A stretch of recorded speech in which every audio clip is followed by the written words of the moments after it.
People want to say, like, are you a Republican or a Democrat? I'm just a Trump supporter. Trump is basically my LeBron James. I go wherever he goes.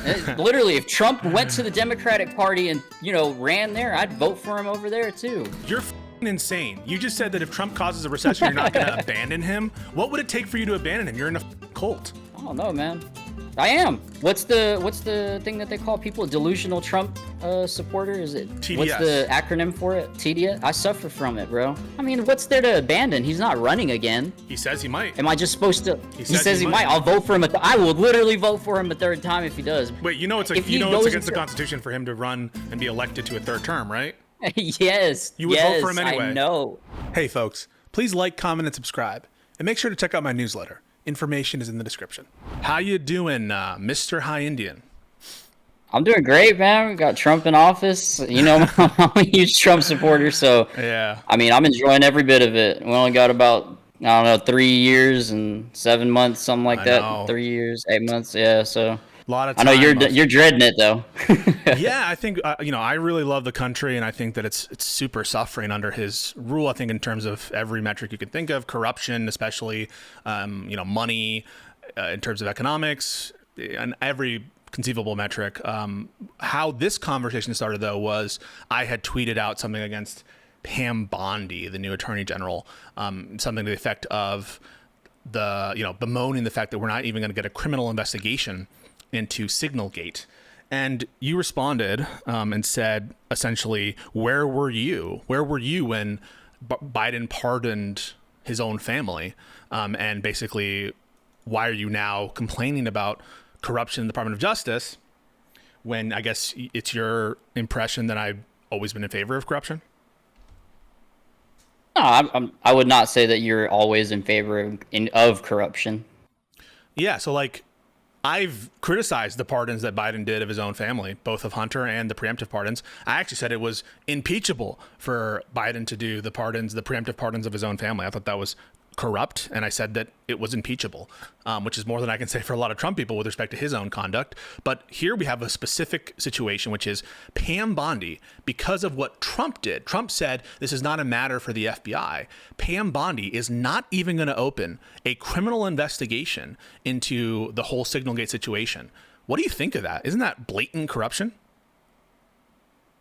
It doesn't really matter to me. I mean, Signalgate, from my understanding, is a journalist accidentally got added to a basically government group chat where he saw some things that he probably wasn't supposed to. And yeah, that's on Pete Hegseth and another individual. I don't know the name at the top of my head, but he's the one that originally added the guy, the journalist Waltz, from the National Security Advisor. Yeah, Mike Waltz. Yeah, and so I mean, I think someone should face some type of punishment, but to open up a whole criminal case, I think that's just doing too much. Well, you started by saying you don't care whether it's corrupt or not. That can't be true, right? You do care if it's corrupt or not, right? If it's corrupt, yeah. If it was in the context of this guy added this journalist to actually make sure that the Houthis, got a head start on knowing that they were about to get attacked, then absolutely, he should be charged to the full extent of the law. What I'm calling corrupt is the lack of investigation, lack of opening of a criminal investigation. That's what I'm calling corrupt, is that we haven't opened a criminal investigation. And my question for you is, would it matter to you whether that decision, that is a decision to open or not open a criminal investigation, was corrupt or not? And you said I didn't care initially, but I just want to make sure you do care whether a charging, non-charging investigation, non-investigation decision is corrupt, right? You do care about that, don't you? Yeah. Okay. Corruption should be, held in the court of law and determining if it was corruption, then the punishment that seems feasible for it should be brought upon the person. I'm talking about the Trump administration's corruption here, and I'm talking about the Attorney General and Donald Trump's corruption. So here, just to sort of paint it out a little bit, we had criminal investigations into Hillary Clinton's misuse of classified information, private servers, that kind of thing. We had criminal investigation into Mike Pence for doing that. We had a criminal investigation into Donald Trump for doing that. We had a criminal investigation into David Petraeus for doing that. A criminal investigation into Joe Biden for doing that. Criminal investigation to Bill Clinton's staff for doing that. So why is it now that Donald Trump says publicly, this is not a matter for the FBI? And you know what else he said? He said, we're going to have someone else lead the investigation. The person who should lead the investigation, find out what happened, is Mike Waltz, the very individual who, by your own lights, added the journalists to the Signal chat. And my question for you is just my question is really simple. Isn't that f***ing corrupt? No. I mean, at a certain point, you get to the point. Like, it's a waste of resources. You named out a bunch of times that the Bidens, Hillary, Obama, Trump, they've all gotten investigated, and what has come of it? Well, in the case of, first of all, there's been they all walk away scot-free. First of all, that's not true. I've mentioned David Petraeus. David Petraeus did not walk away scot-free. There was a conviction. He pled guilty. I'm not too familiar with who David Petraeus is. Though, but Joe Biden was criminally investigated. Now, the conclusion of that is the Hur report, and there was a declination of a charging decision in that case, in the sense that they said that no reasonable prosecutor would bring that case. The same thing with Hillary Clinton. Why did they say that, though? They said that he was mentally incapable of holding himself in court. That's not true. That's a whole nother animal. That's not true. Have you read the Hur report? No, I haven't. Okay, so then how do you know what's contained within it?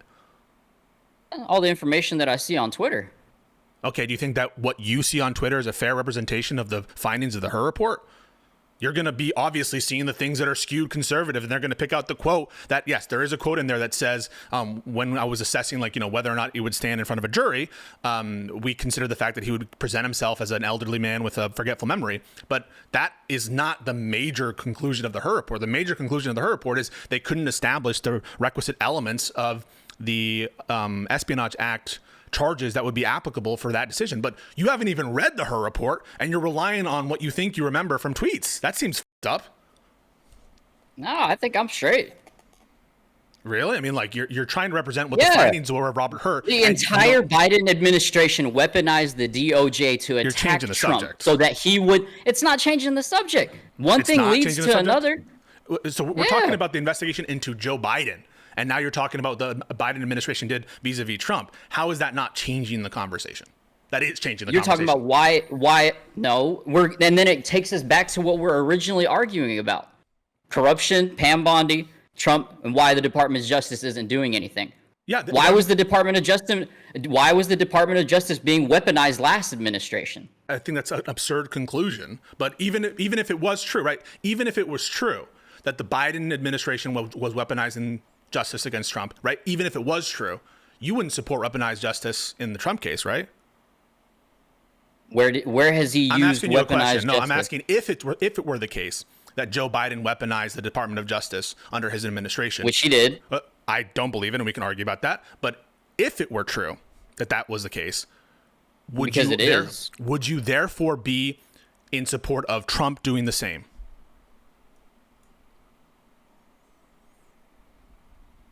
If Trump did the same thing that Joe Biden did, which would be basically, okay, so whoever his opponent was this time, Kamala Harris, if he used the Department of Justice to attack them, would I be okay with that? No, is that what you're saying? I'm asking, suppose... I'm trying to understand your question. Suppose it were true that what you're saying, the predicate there, that the Biden administration actually weaponized justice against Trump.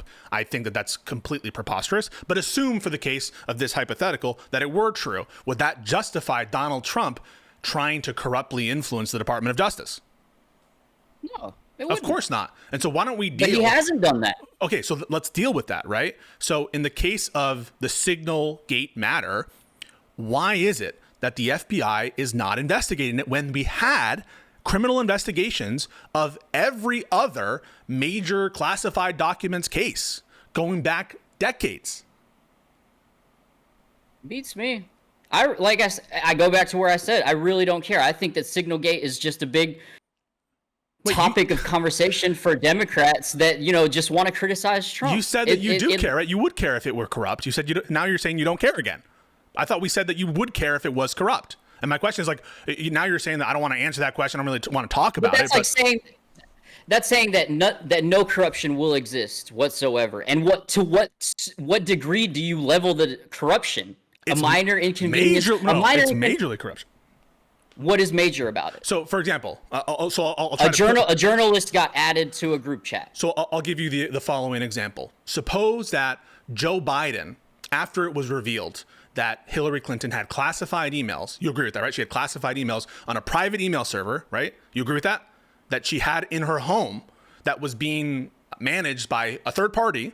So after that news were revealed, suppose it's revealed, and Obama comes out and says, I am not going to tell, the Department of Justice should not investigate this. And to the extent that there's going to be any investigation, Hillary Clinton herself will lead that investigation. Would you think that's corrupt, yes or no? Yeah. Yeah. Okay. So now I'll give you the following hypothetical. Another member of his administration, Mike Waltz, National Security Advisor, similar in scope in terms of role, is now accused of mishandling classified information using private phone numbers, their own private telephones, and an unauthorized and unsecure private app sending incredibly sensitive information about an incoming attack on the Houthis. And Donald Trump comes out and says the FBI, Department of Justice, should not investigate this. And to the extent that there's an investigation, Mike Waltz will deal with it. Under that very framework, the same analogy, isn't that corrupt? I mean, it is corrupt, but you're like, it's not extremely corrupt to where a bunch of individuals got hurt or America, faced consequences because of it.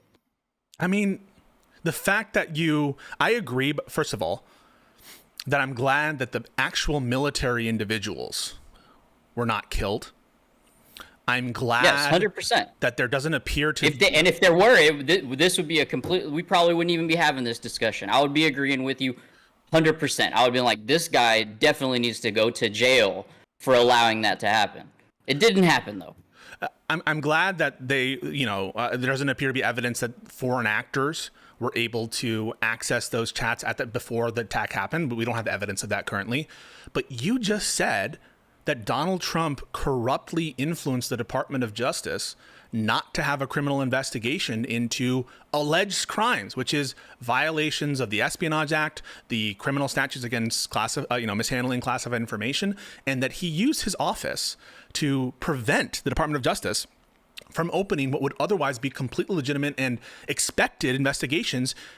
That's crazy. And you know that if this were the case with Hillary Clinton, I think that presidents beyond, like Trump included, even Obama, Biden, George Bush, have all done the same. Name one time that Barack Obama, we'll start with him, and then we'll go to Joe Biden, where Barack Obama... Democrats and Republicans alike have passed on cases where corruption should have been investigated. I agree with that. Can you name one where the president himself? I'd have to look into it. I don't know any at the top of my head, but I don't know anything at the top of my head. I have to look stuff up. I can't just sit here and babble with you.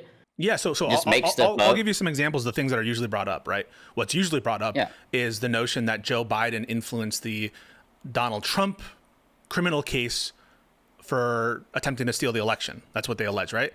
And the evidence they have of that is, there was a news report that Joe Biden was frustrated at the pace of Merrick Garland's decision making with respect to the Trump investigation.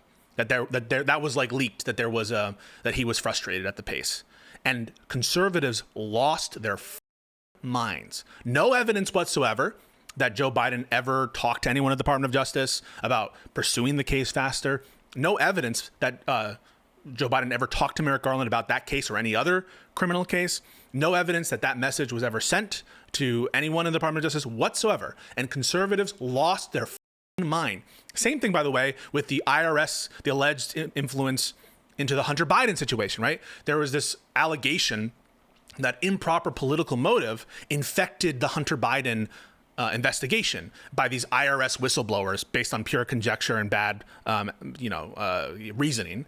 But that's another thing that people bring up. But again, no evidence that the president was involved, really bad evidence that there's any kind of political motivation. If anything, the political motivation was against the Bidens, not in favor of the Bidens. But nothing to the degree, the brazenness for Joe Biden. Imagine if Joe Biden came out and said, yeah, you know what?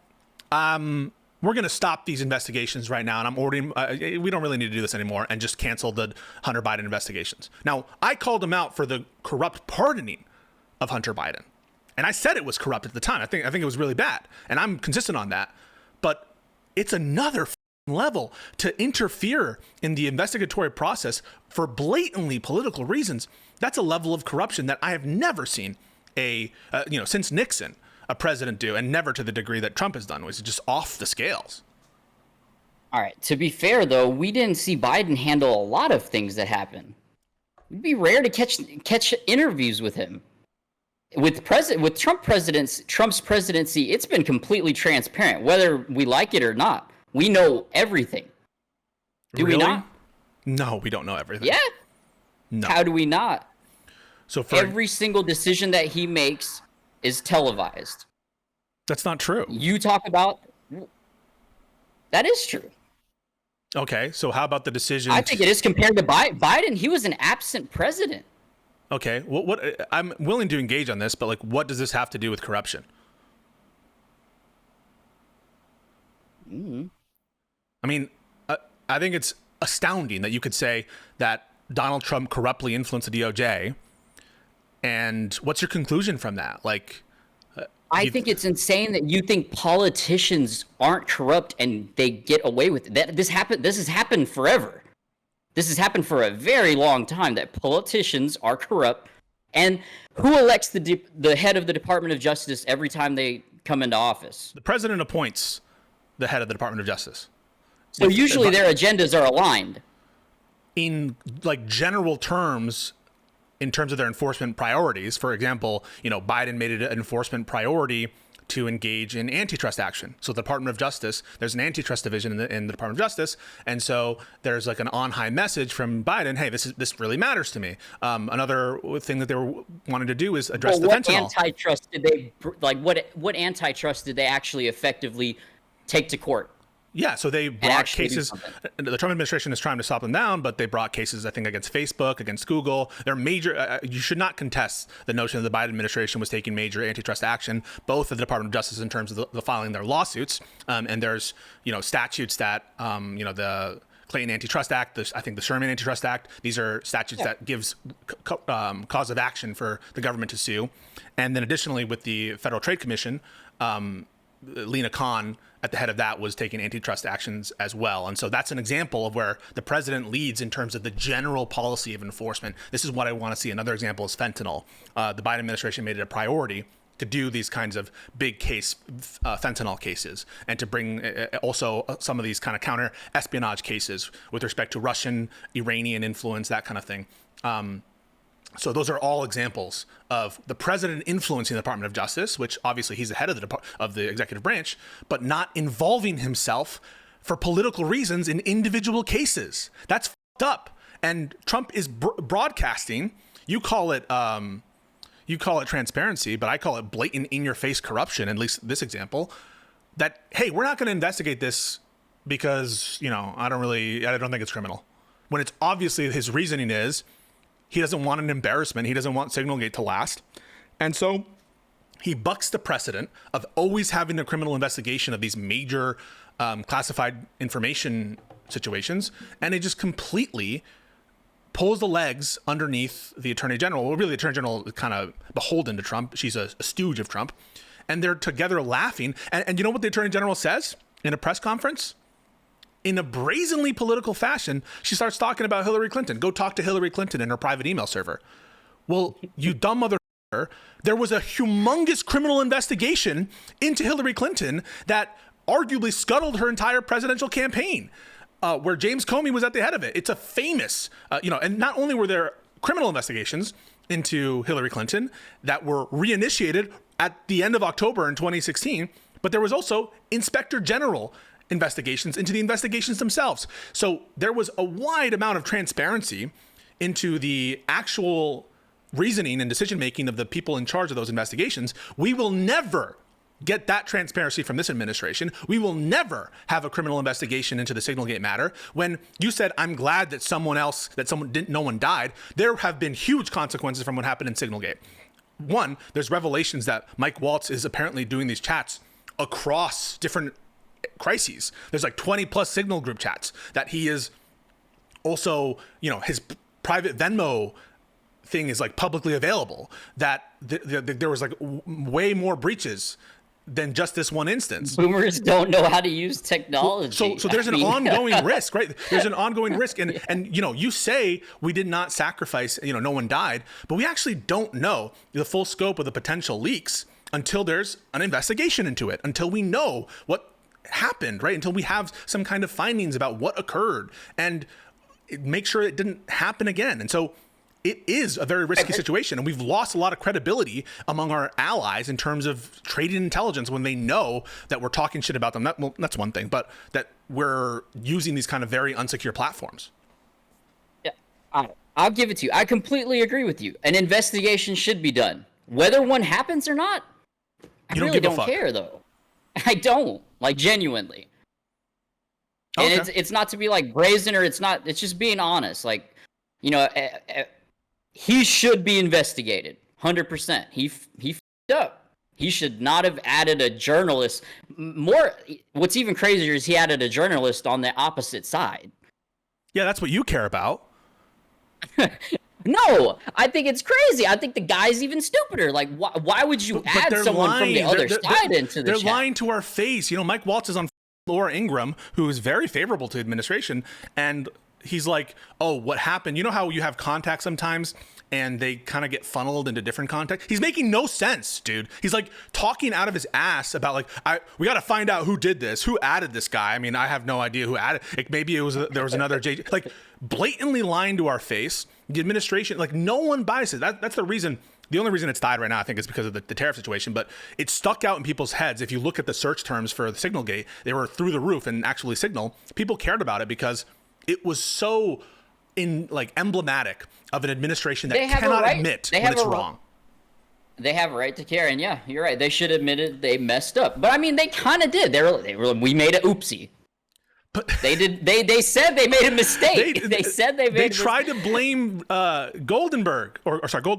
They tried to blame Goldberg. They were like, this guy might have hacked me and added himself to the It's ludicrous, and it's boomers, bro. It's corruption. It's blatant in your face corruption, and it's not the only instance of it from this administration, and it's on a scale and level that like we've never seen before.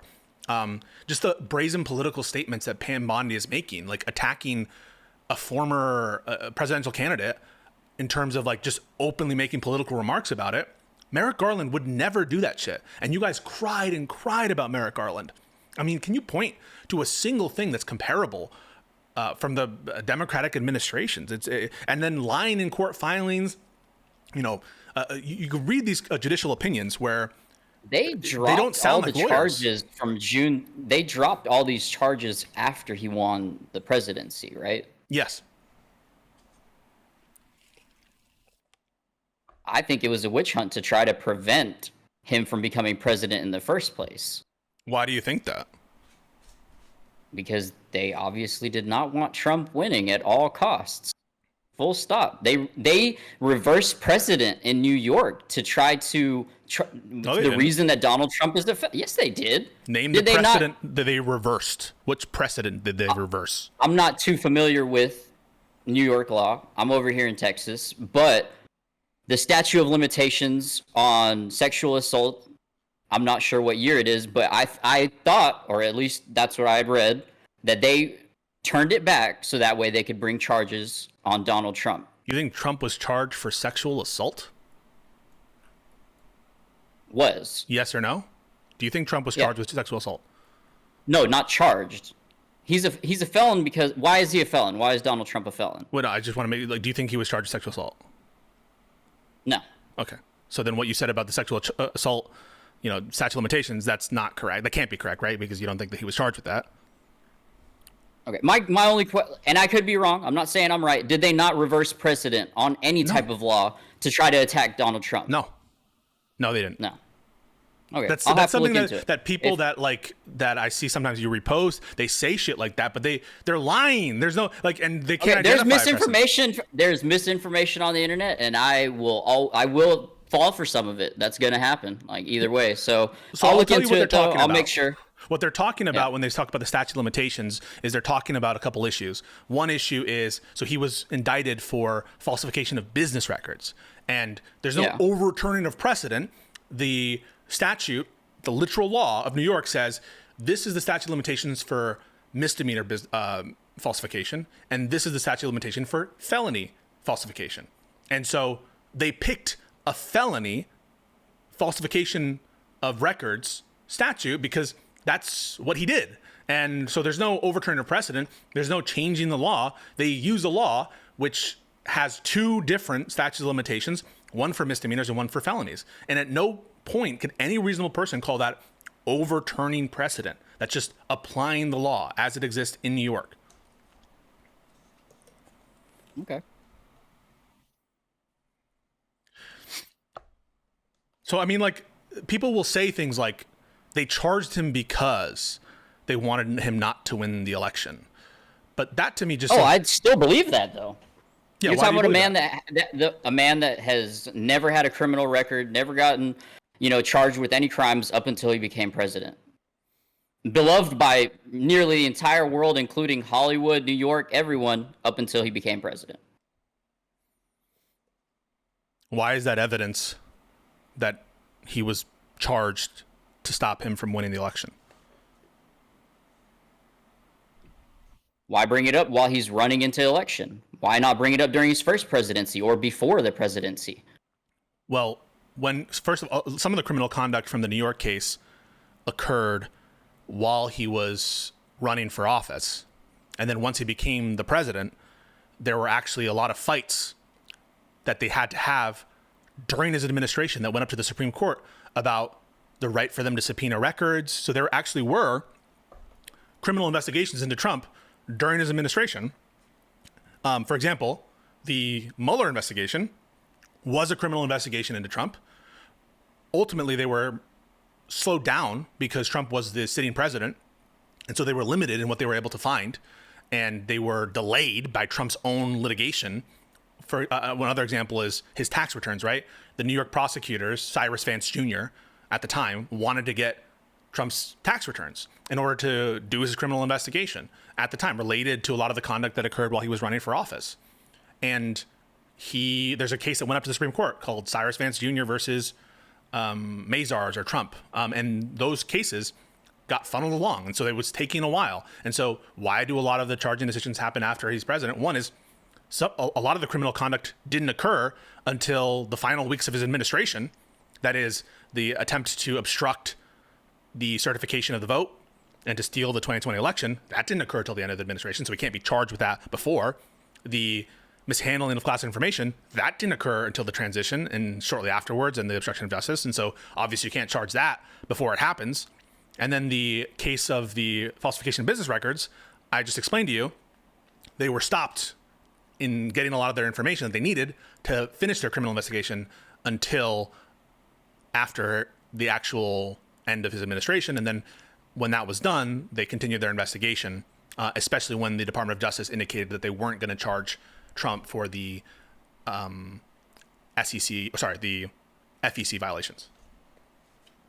So that's my response to that, is the criminal conduct either occurred near the end of his administration or it was delayed by Trump himself because of litigation. That's a pretty good response, right? Yeah, no, 100%. I think the timing is just, awfully odd. Just happens to be perfect timing running into a second presidency. Why is it awfully odd? If Trump did crimes at the end of his first presidency. Okay, you said some of those crimes occurred while he was running for the first term. The two big federal cases occurred after his president, or during the transition of the presidencies, after the election. And they were charged I'm talking about 2 years after, which is total normal timeline.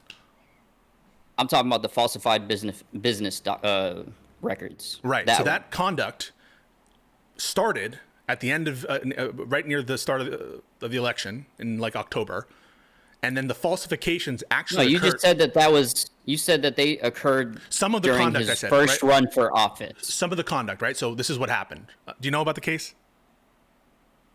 Okay. That also frustrates me, man. Like, you think these are all political cases. You don't know anything about them, right? Isn't that frustrating? Isn't there a cognitive dissonance there?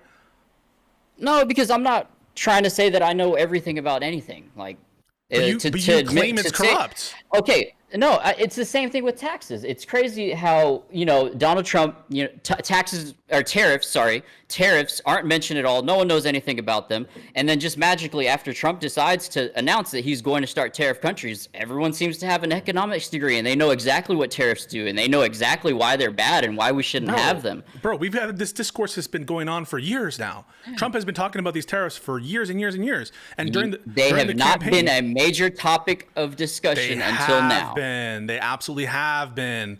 During the election, it was the major policy. You're talking about the first tariffs that Trump enacted in office, and then Biden kept them. He didn't reverse them. Not just those. No one talked about those. Not just those, but people did talk about those tariffs. Absolutely, they did. That was also a campaign issue. The tariffs were a major campaign issue that people talked about, and they warned about, and Kamala warned about. There was a lot of messaging on tariffs, people talking about how horrible they would be. So it's not the case that there's been a blackout on tariffs. But more to the point, you make a positive claim. You say these investigations are corrupt because they were trying to prevent him from getting access to a second presidency and imprisoning him before then. But you actually don't know a ton about these cases. Doesn't that strike you as like, hey, that's problematic? I can't really know for certain that these are corrupt cases if I don't know the merits of the case, right? Maybe they're meritful. Yeah. Maybe. So is it still your position they're corrupt, notwithstanding the fact that you don't know much about them?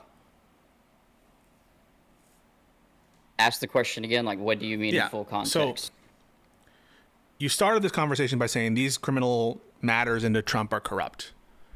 But now when I'm presenting to you, it's possible, I think it's probable, you don't know a lot about these criminal cases. So since you don't know a lot about them, wouldn't it be fair to say that your position is, in fact, you don't know whether they're corrupt or not? Yeah. That's different than saying that they are. It's a different position. But I still can stand to say that I believe that they're corrupt. Why would you? Why would you say something that you're not sure is corrupt is corrupt? Why do you say that everything Trump does is bad? I don't say everything he does is bad. Well, I don't ever see you say anything good about him. Just because everything is criticized. I think he's been doing to criticize. Oh, yeah, go ahead. Go ahead. No, you go. Sorry. No, you go ahead. I was going to say I criticize Trump a lot. I also criticize Biden. I've identified things that I thought that Trump did was good. I never see you on Twitter. Like, you gotta. I'm on Twitter, and I don't know how we ended up following each other. I think, and if my memory is correct, I think it's something that Destiny said a long time ago, and I actually, for once, agreed with him on something. And I had tweeted about that. I thought it was very rare, and I think that's when we followed each other. But I just pick and choose what I see on there, and I just respond to it. You know, it's not like I'm sitting there like, oh, I know all this information. Let me get this guy. I don't know. Sometimes I'm just trolling. I know. Hey, like, bro. Yeah.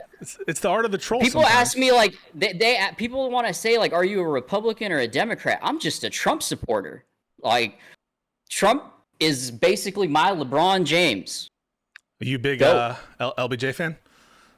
Oh, yeah. I'll go wherever he goes.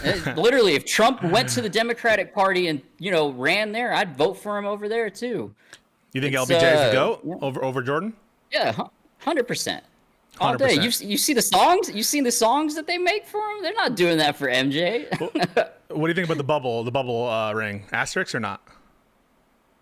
There's always going to be asterisks on that. Yeah. It was weird. It was a weird time, and COVID. I hated the way that they handled it. Yeah, I used to work on a boat, and I remember where I was. Game 7, Golden State Warriors, Cavs game.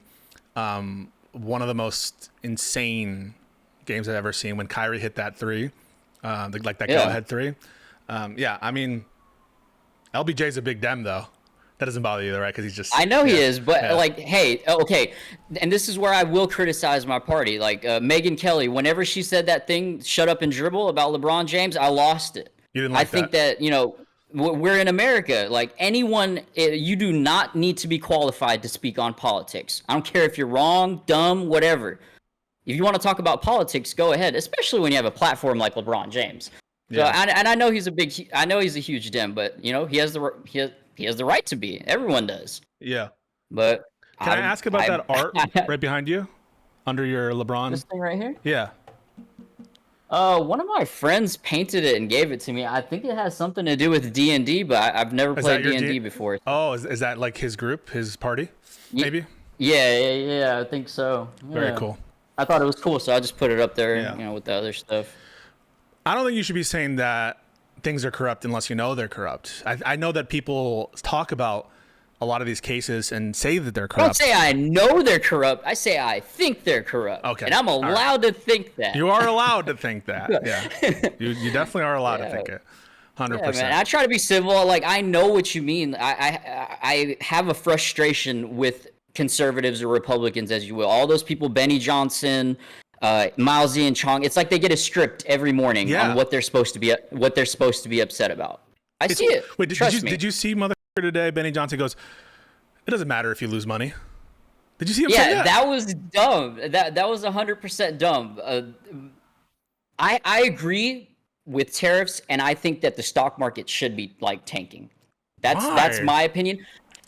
Okay, get this. This is just the way that I see it. Even during Biden's presidency, I didn't like the fact that the markets were completely roaring while everyday Americans were struggling. Milk should not have been like, and even during the beginning of Trump's presidency and right now, I can't excuse there being Bitcoin at 100K and, you know, stocks at an all-time high, and, you know, people are paying $12 a dozen for eggs.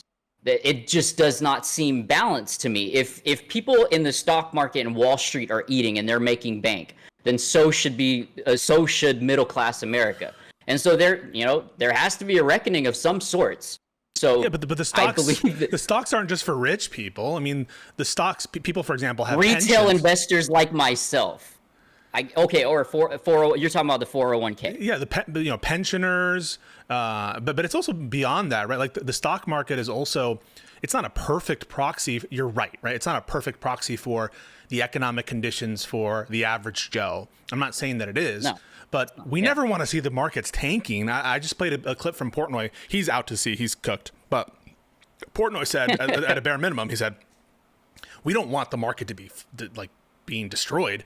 And when that happens, shit starts to break apart. You know, people start to lose their retirement. People start to lose businesses. Like, that will have knock-on effects that will affect the average Joe. People will be laid off. And so even though you might be like, stick it to the man, stick it to the rich person, I don't think that the stock market collapse isn't what's happening. I don't think it's about sticking it to the rich people at all. I think that everything needs to be evened out. There needs to be some sort of balance. Yeah, but this is the tariffs are regressive. They're gonna affect the poor people and the working class more than the rich people. And this situation, right, is going to increase prices, right? One of the things that we're tariffing. We won't know. Me personally, we won't know whether tariffs are going to work or not, and the full effect of them for at least 2 years. You don't believe that? In 2 years, I believe it. And that's just the beginning of the effect. This is why I like tariffs personally. Whenever I go to other countries, whenever I go to Japan, whenever I go to India, anything that I pick up, whatever the houses or buildings are made of, to the toenail clippers, they're made within that country. In India, everything's made in India. They're not buying everything. If you buy anything from Amazon nowadays or Temu or wherever, it's all coming from China. All our electronics, all our Amazon products, iPhones, whatever. I want to go back to the day where stuff is made in America. Because fridges and washers and dryers from the 80s and the 90s were built to last longer than the stuff that's being made now that we're, outsourcing to wherever, mainly China. That's where a majority of our products are coming from. No, they need to come back. And that's how I'm with it all over the board too. Call centers. My mom worked at a call center for maybe about the first 10 years whenever we came to America or immigrated to America. And now all the call center jobs are just being outsourced to India. And it ruins the chance of someone in America making, $15 to $20 an hour just, going to a 9 to 5 answering phone calls. And so I'm hoping that the tariffs encourage or force these manufacturers like Apple and all these tech giants to bring their asses back to America and give Americans jobs. And yes, we may have to pay more for products, but as long as we are making more money and there's more jobs and there's an income, we'll be able to afford these products. The only things that I can buy now that are American are like some tools maybe. And they're pretty good tools when they're made in America, but if I'm getting them from another country, they're usually dog crap. Okay, I'm going to try to say this calmly. Go ahead. Why the would people invest in domestic industry in this country when nobody can predict what the policy is going to be? The Federal Reserve Chair guys out there saying, hey, I don't know what monetary policy to set because I don't know what the policy is going to be. Half of the people in administration are saying these are just negotiating leverages. The other half are saying things like you're saying, but nobody trusts that this policy is going to be put in place or stay in place, 2 years out, let alone 1 year out, let alone 1 month out. No one has any trust. And so no one's going to invest. No one's going to invest in the country into these factories that you think are going to come back. They already are. They're literally not.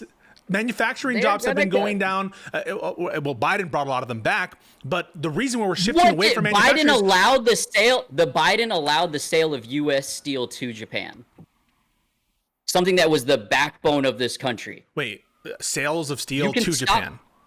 U.S. Steel, that's a company. Oh, to be sold to Japan. Yes. Okay. Any president could have stopped in there and jumped in. And I'm not saying that Trump would have done it, but we allow these jobs to just go to overseas. And you're talking about ownership. You're talking about them selling ownership to. Yeah. That's not necessarily jobs going to Japan.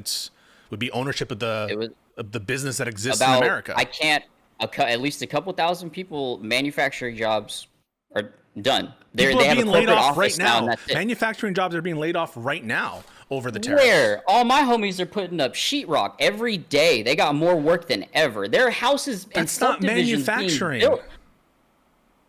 Then what are you talking about? The car plants, assemblies? You were talking about manufacturing. Yes. Along the entire Gulf Coast of Texas, we're making all the PVC, everything, any type of plastic that you can imagine is being made across the Gulf of Texas. Okay. Gulf of Texas. So let's Gulf do America, one thing. Sorry. There are layoffs right now of manufacturing jobs happening because of the tariffs. One example is our Whirlpool employees. Whirlpool is a company. I think they do hang on, let me just make sure I'm saying this correctly. They do dishwashing. They're announcing a layoff in the Amana manufacturing facility in response to the tariffs. PTAC units for those are Amana is a side branch. I actually know this because of hotels, Indian stuff. Mm-hmm. But Amana, they make the little PTAC units that whenever you go to a hotel, they're those little air conditioning units. None of those actually get made in America. They get made in China. They're laying off people who work in American manufacturing plants with respect to Whirlpool. Another one is Stellantis. That's a plant that let's see what this is. I think there's some in Nevada. Hang on, let's see. Some in Detroit. I think those are auto plants. So there's layoffs in auto plants in America happening because of the tariffs, and there's going to be more and more. It's not the case that just because we put in a tariff that manufacturing jobs are going to come back. I'm going to repeat again. If you're going to invest in domestic industry in this country, you need to have some expectation that the prevailing conditions are going to be sustained. And no one has any confidence that this tariff regime is stable. Not even the Federal Reserve thinks that the current thing is stable. Ben Shapiro hopes it's not stable. We won't know it. Okay, so why is it okay for all the whenever Trump put up his little boards of all the tariffs that we're giving other countries, he put on the left the tariff that country charges us. Those are lies. So so for example, Israel's on that board. So no country. Okay, Israel is Israel. I don't believe that they're getting a 17% tariff. Like that's a whole different story. But you're saying that other countries aren't tariffing us? So Vietnam is another example. Vietnam does not put a 90% tariff on American goods. It's closer to like 1 or 2%. What he did to calculate those rates. Yeah, you should. No, it's actually insane what they did, and I'll tell you what they did. They used Chat GPT to come up with a formula. It's not really tariffs. Those rates on the left. I'm telling you the truth. This is reported on. This is not really contested at this point. In fact, the administration responded to a tweet of this accusation and basically confirmed the formula. So this is what they're doing. They're taking the trade deficit of the country, and then I've seen that. That's not tariffs. And if it is, that's not tariffs. That's not tariffs. Let me say that. It's not tariffs. You agree it's not tariffs? I have no clue. I seen that tweet that you're talking about. I have to look into it because I did not get it. Like I saw that tweet maybe 5 to 10 minutes before I had to let my dog out to hop on here. So that is very fresh news to me, and I will have to look into that. Let me explain to you, right? So a trade deficit, that's talking about like the inflows and outflows of goods that you're purchasing from one country and that you're selling to one country. And so you compare the value, right, of what you're purchasing and what you're selling to another country. There you go. There's your deficit. But that doesn't mean that there's a tariff, right? It could be the case that Vietnam only sells to us and we buy nothing from Vietnam. And if that were the case, we would have a trade deficit with Vietnam, even though they put no tariffs in this hypothetical situation, right? So just because there's a trade deficit doesn't mean that there's a tariff. And what Trump is doing by conflating trade deficit and tariff is he's lying to the American people and coming up with these ridiculous rates that are bullshit. Not even like the people who How like are they Trump. ridiculous? They're ridiculous because they're not based on actual tariffs that the other countries impose on us, which are much, much, much, much lower. And in the case of Israel, zero. It's not the case. Okay, Israel. Yeah, Israel had Israel, just I agree announced. with. I'll agree. zero- With, I'll yeah. agree with. I'll probably agree with you anything about Israel, but like, okay, India Okay. I don't know what that means. has some of the highest tariffs in the world. If I try to buy, let's say, a BMW here in America, it's going to cost me $60,000 before these tariffs hit. $60,000 BMW. Okay. Listen to me. Same exact make model. If I want to get that in India, $200,000 because of the tariffs when you want to import a foreign vehicle from Germany. America's just doing the same thing. So Why can't we? Why are all these other countries that have tariffs on us normally? Canada hasn't tariffed us for milk, electricity, or anything like that. They don't have tariffs that have already been put into place long before we decide to impose increased tariffs on them. yeah. Why so, is it okay that all these countries are surviving because they have tariffs and ours are minuscule compared to theirs prior to now? So I don't agree with the premise. So some countries have particular sectors where they have high tariffs. I don't know enough about Indian tariffs or Indian automobile tariffs to talk to you, cogently about it right now. That's what forces everything to be made in India. No, there are other reasons that things are made in India. It's not just trade policy. There's a principle called The majority of the comparative reason is advantage. because they can't get imports like that, not without Labor paying a is hefty cheaper fee. in India. Labor is cheaper in India. America's a more advanced economy. There are more lucrative things that we can send our citizens to do. That's why I disagree with your notion that we ought to be building everything that we want to build in America. There are some things that we absolutely should build in America. Not everything, but some things should some be. things we should Everything build there. under the That's why- sun that we buy should not be, made in another country. Like, okay, I'm sure you've seen this tweet where the little manholes in New York say "Made in India" on them. Okay, That what's wrong makes with that? me that makes me upset. Why? You're What are you Indian. if I walk up, if I go over to India and I see "Made in India," I'm like, oh hell yeah, all right, they're building in their country. If I walk through New York, Why does it bother and I you? see manhole, I want to say U.S. Steel or Why? something on there. Why does it bother you when Because you see it's- manhole covers and it says "Made in India"? Why does it bother you? It doesn't made in China, made in India, made Why does it in bother anywhere you? besides the U.S. I want it to be made in the U.S. I want someone to have worked in I America know and you- made I an know that's what you American want, wage but I'm asking and why it paid bothers you. taxes. Why it bothers me? Because Yeah. we're outsourcing everything. We've outsourced jobs that Americans can do. A call center job is not a difficult job. An AI can probably take it over, but for the meanwhile, these companies should not be allowed to outsource their labor for dollars on the cents to Okay, or but you're cents okay with to a dollar. sometimes, right? You're okay with buying Nintendos from Japan, right? We pay it if we put a tariff on it. I'm Okay, gonna but no, have but to. why pay are you for it. okay with us importing some things but not manhole covers? Because I'm not walking around, looking at Nintendo DSs that I play at home. Technology is one thing, but infrastructure, you'd think that would be made in the country where the infrastructure is being built. Our lumber, our steel, I feel like that should be made in America. Video games, I totally get it. But I mean, even then, okay, PlayStation, Japan, Xbox, Microsoft, America. I bought an Xbox. I've played Xbox all the way up until I decided to get a PC probably 4 years ago. Okay. So I try to support America when I can. And if it's made in America, I know that there's at least some type of, and I don't mind buying from Japan because they make quality products. If India made a badass gaming system, What if they made a badass manhole cover? They don't. Here's- U.S. steel used to be great. Our steel was second to none at one point. I have rebar out there from like the 1940s that still can't be broken with a drill. You have to cut it. Now you could bend rebar with your hands. It shouldn't be like that because it's just gone to crap. Wood, especially the wood of back in the day, wherever we were cutting it down, selling it at the hardware store, compared to now, pressure treated wood, regular wood, the quality is gone. It needs to be replaced. Versus stuff from back then is lasting longer than the stuff is being built today. I think we need to go back to that. Quality for you? It's like quality? Yeah. I think that we've transitioned to the society that is okay with replacing instead of fixing. One of the problems, I think, is there's a big incentive, and you're seeing it with Doge, to cut costs.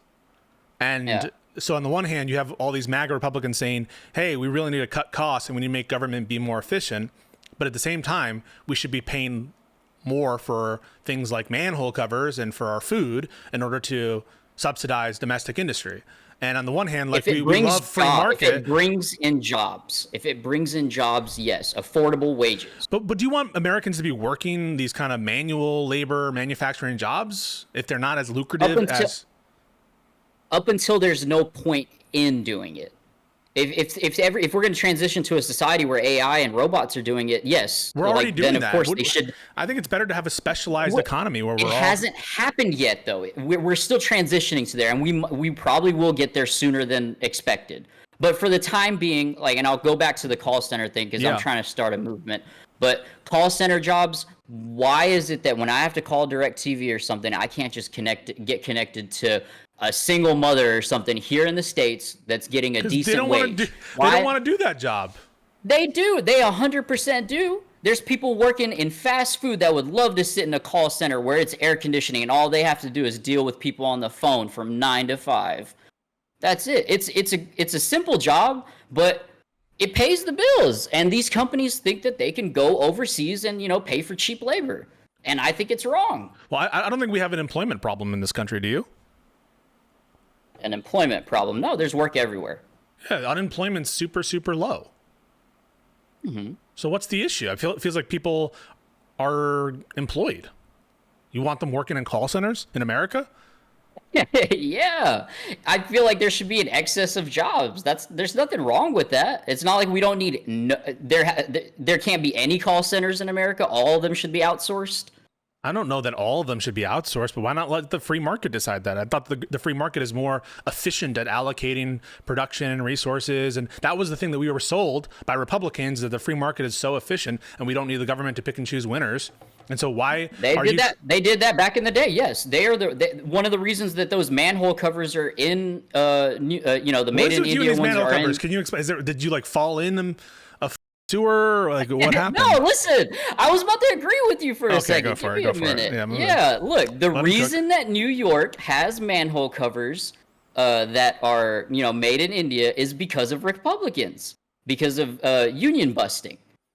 They said it the way that you said it. We can save so much if we get these manhole covers from another country. And I don't agree with that. I don't want that. So you want us to pay more for them made in America? Yes, as long as some American workers getting paid for it. Wouldn't then what would be preferable, it seems like, is Biden's domestic agenda, where Biden was not just he is implementing targeted tariffs on China, but he was investing in one of the requirements that he's being critiqued for the infrastructure plan and for some of this, stimulate. He got rid of jobs. Whoa, that's not true. We'll deal with that. But he put in requirements that things had to pipeline. He put in requirements that things had to be made in America for a lot of these projects that he was passing with big legislation, humongous legislation, Bipartisan Infrastructure Act, the Inflation Reduction Act, the CHIPS and Science Act. These are acts that he did actually stimulated. He went to 5 podunk airports and decided that he was going to He did. Hey, I agree. That was great. He did way more than that. That infrastructure act and a bridge in Louisiana. No, you're downplaying it. It's more than Trump ever did, and Trump failed tremendously. And now the Republicans are trying to take credit for his accomplishments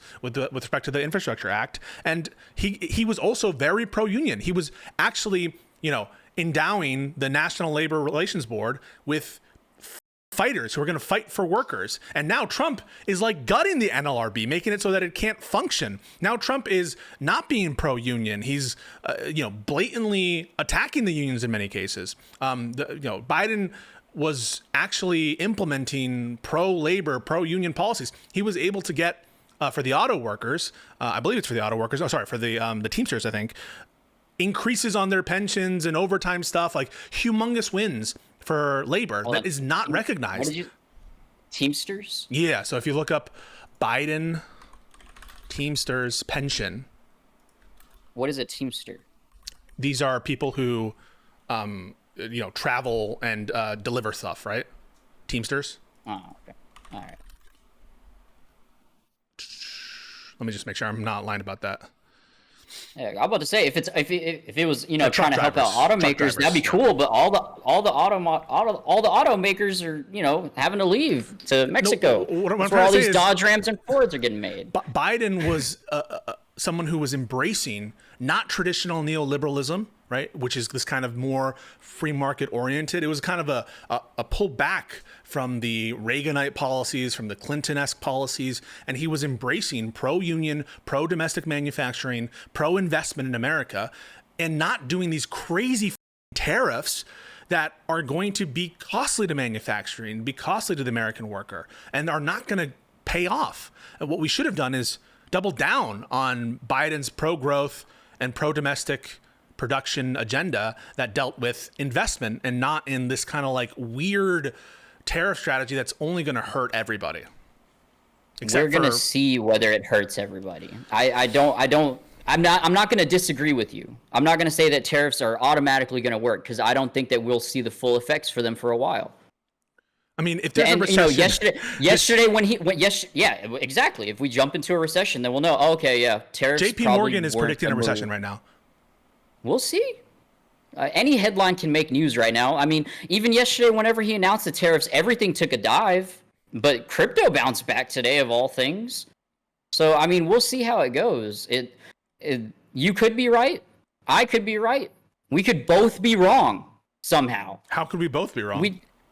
I don't know. Some third option happens. Alien invasion or something? Yeah, then we're all teaming up together somehow. I don't know. But I think it's too early to criticize them. Is that fair? No, it's not fair. I think it's very appropriate to criticize them right now because people are going to face the economic consequences right now and no one can make sense of the policy. I mean, you're arguing, just to be clear, you're arguing that the tariffs should be put in place long term, right? That's your vision, is that these tariffs will be in place for a significant amount of time, right? Yeah. So I'm with the idea of reciprocal tariffs. Whatever one country is tariffing us, we should tariff them. Okay, but if Trump is successful in negotiating new deals with all of these different countries, like let's say that he does that, then the tariffs and are he already is though. They're not reciprocal tariffs. Some of these tariffs are not significantly less. So they're not reciprocal because the baseline that he's attributing to them as tariffs are fake. They're not actually the tariffs that are being imposed. We just talked about that, right? He's deriving the tariff rate based on dividing the trade deficit by like the number of goods, or the value of the goods. I did tell you, like I barely saw that before I hopped on the stream, so I'm gonna have to look into that. Well, you should. I mean, those are not reciprocal tariffs. It's all, and that's really not even disputed among the people. But the idea was they aren't reciprocal tariffs. I don't have to look at a formula to know that. If India's tariffing us 76%, we're only tariffing them 36%. That's not reciprocal.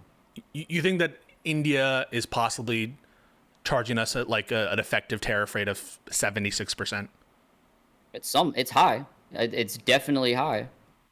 Would you be surprised if it's in like the single digits? If it wasn't, we'd have some type of Indian cars over here. We have Japanese cars, European cars. If tariffs weren't so high, people would import a Tata. And have you seen a Tata car before? They're pretty nice. I'm perplexed, bro. It really does feel that you should do some research into what the Trump administration is doing vis-a-vis tariffs.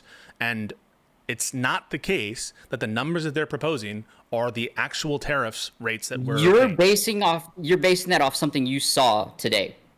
I'm basing it off of 30 or Okay, 45 minutes, maybe an hour ago. No, this was clear yesterday. It was clear the day these tariffs were announced, they'd already derived the formula, and we already saw what was going on. So, for example, one place that we've tariffed is an island that has no population on it. You're talking about the Penguin Island. The Penguin Island. We also tariffed, again, an example, Israel, Vietnam, that have very low or no tariffs on us. Okay. They still have tariffs. There are still tariffs there, though. Are there not? There are tariffs in Vietnam, but they're very low. They're not 90%. They're low. As long as they're low. Yes. But they're still there. We're not going to be able. We can't tariff all these. We're not going to be able to tariff all these countries. If we put 80% tariffs on Taiwan, we'd be out We'd be out of chips. What? So he's gonna. Vietnam doesn't make chips. I said Taiwan. Oh, Taiwan. Sorry. Yeah. So there's specific exemptions for Taiwan for some things, but that's neither here nor there. I'm just saying that's the same thing about Israel. The board is a lie. The board is a lie. When he showed you that chart is a lie, and you need to realize that because he's trying to sell it as, we're just doing what they're doing. We're actually being nice because we're doing it at half. That's like what he wants people like you to believe, but he's lying to you. He's dividing the trade deficit by the amount of exported goods. The information is wrong. Still getting the information's wrong, but are they still getting tariffed? Most of the countries have some tariffs on America, yeah. That's good enough for me. So if there was a 1% tariff, you would be okay with a 40% tariff rate in response? Not. You're saying what if? It's not, though. It is with Vietnam. There's a reason for it. Yeah, the reason is they're idiot mouth-breathing Neanderthals. Or because they're corrupt. I think it's more likely they're corrupt and they're also Neanderthals. You're allowed to believe that. Well, I think the evidence shows it. And it's not because of some canniness on their part, or they're trying to bring domestic labor back, because if that's their goal, they're utterly failing at that, and no one is going to actually invest in domestic production based on these ridiculous tariffs. And just to show, they're going to work. Here's the example, right? So you're saying that you want these tariffs long term, right? And say that Trump is successful in using these tariffs to negotiate no tariffs on every single country, right? So there's no longer any basis for the argument of reciprocal tariffs. Trump is utterly successful in negotiating with these other countries to make everyone either get their tariff rates way down or to zero, okay? So this is the example I'm providing. In that situation, what would occur is essentially free trade. And if it's the case that what Trump wants to do is use these tariffs to negotiate free trade agreements, then it's undermining your notion that the whole purpose is to shore up domestic production. Because if that's the case, you're right. If that's the case, then you're right. So Ben Shapiro. But that's basically saying that all these countries are going to cave and remove all the tariffs that they have on us. Right, and you don't think they will, right? I mean, I don't know. I can't predict the future. If his goal is to get them to cave, then that's going to hurt your issue, right? Because if you have more free trade, won't that just increase the outsourcing thing that you're talking about? That would be changing the game on a whole nother level. That's a whole nother thing in and of itself. If there was free trade 100%, like you're talking about across the board, yes, we would be living in a completely different reality. And we would be much more specialized. Yes, everything would be outsourced. But then we wouldn't be having all these American-made manhole covers, and that would be undermining what you say you care about. You say that you care about manhole covers being made in America. But if his goal is to make these free trade utopia happen, that's not going to obtain. What's going to obtain is more outsourcing, more specialization, more comparative advantage, and more importing. So it's undermining what your goal is. That's if that happens, though. That's only if that happens. So what do you think his goal is? Do you think his goal is to make the art of the deal, or do you think his goal is to boost domestic production? A fair trade market. One where America does not get screwed every single time because another country basically needs it to survive. I can't believe I'm saying this, but You should watch Ben Shapiro's recent videos on the tariffs. I hate Ben Shapiro. I do not like him. Whether I you don't. I like think him he's or a not. fraud. I think he's a fraud conservative. I don't believe in anything that he really said. He voted for Hillary Clinton. He's turned his back on Trump. He kind of just sways with the wind. So like, if a Democrat wins, he's gonna turn the leaf and start rooting for him. But Ben Shapiro is just he's a how do I say it? What is the clickbait? He's a person that like craves attention. So if he sees a way to stir up, people to talk about him one way or another, that's what he's going to do. He's like Logan Paul of politics. Interesting. That's my belief. That yeah, I like I said, I'm willing to criticize my own party. I don't like Ben Shapiro. I don't agree with a lot of what he says. I don't like the way he think that talks. you should watch his videos on the tariffs, because what he's talking about. I've seen people share them on Twitter, but dude, I hate him. Okay, but like I hate Trump, but I listen to I'll what listen he to says. it. I'll listen to Ben Shapiro's little segment on tariffs. Yeah, because he actually makes some sense in terms of saying that these are going to be really hurtful for consumers. Ted Cruz said the same thing. I don't think Ted Cruz is your senator. And I hate Ted Cruz. Why do you hate Ted Cruz? We all hate Ted Cruz. But whenever, why? Whenever the winter storm happened, and they're like, I live out in the country. I live out in the middle of nowhere. My local congresswoman, whenever that storm happened and we don't have power or anything, you know what she made her kids do? Go out and check the livestock. And Ted Cruz went his happy ass to Cancun or wherever while Texans were dying. I think Ted Cruz also, whenever he was running for president, Trump basically belittled him and mocked his wife on stage. Yeah. And then he turned around and kissed Trump's butt for the next up until now. So you don't respect Ted Cruz? I don't respect Ted Cruz, but I'm not willing to vote. Who's a Republican that you respect other than Trump? A politician. That's tough. Truth be told, there's a lot of politicians that I don't respect. I respect Anna Paulina from Florida. I think that's her name. Yeah. Anna Luna Paulina or something like that. I like her because before Trump came into office, and maybe like 2 years before, the race started, I would follow her on Instagram, and I admit that it's not what it was before, but you could see what she was actually doing for Florida, trying to save the beaches. Whenever there was a hurricane, whatever the, actual city needed, she was actually fighting for that. And so that's, I guess, another Congress woman that you... I actually don't know her statement on tariffs. I wouldn't be surprised if she was in favor of them. But I'm just telling you. She's just another mouthpiece. They're all mouthpieces for one side, or the other, you know what I mean? So who do you trust? Who do you trust in terms of... I trust Trump. I trust Trump to do the right thing, bro. I told you, I'm not a Republican or a Democrat. I'm going to enjoy these next 3 years because that's all I'm going to get. I think Trump is the golden goose. And I will never have a president as great as him. So I'm just going to enjoy it because I think whoever Republicans or Democrats have lined up afterwards, not going to matter. What if he f***s up? What if he really causes a recession? I don't think he will.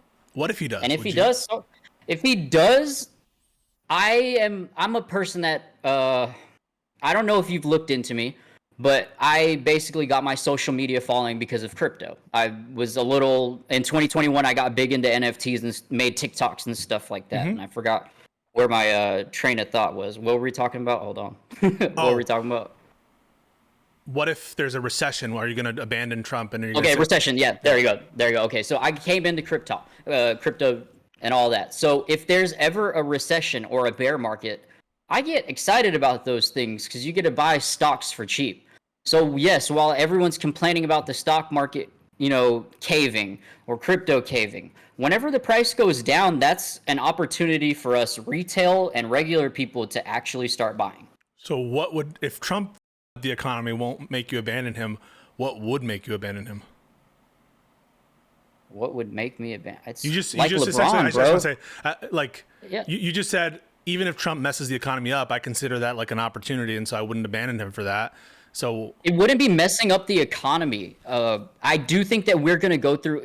I'm sure you're familiar with bear market and bull market. I think that we're going to Bitcoin and the S&P 500 hit an all-time high going into Trump's president, towards the end of Biden, and then the beginning of Trump's presidency was all-time highs. Am I not wrong?